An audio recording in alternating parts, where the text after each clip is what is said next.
We want to know, how did you become a pastor? I was preoccupied in my life pursuing romance with plans to make a lot of money and play volleyball.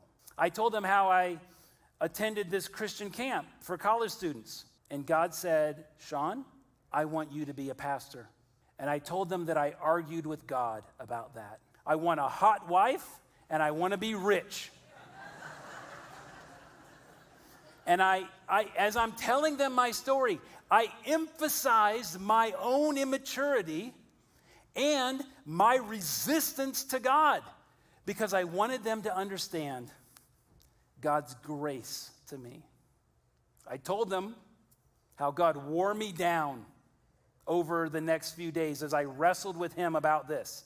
And eventually, I just said, okay, I'll do it. I told them I was terrified because now my future was no longer mine, but it was God's. And then I told them,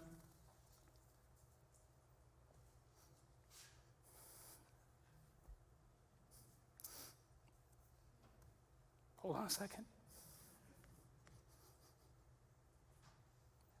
Then I told them, look, being a pastor, it wasn't my plan. I'm not better than you. But I tell you this, it was God's gracious plan, and it's been the very best privilege of my entire life. I was stunned that God would choose me and use me, just a normal guy, to do his work and to tell of his grace and his goodness. In telling my story that afternoon, they heard the thread of God's gracious work in my life.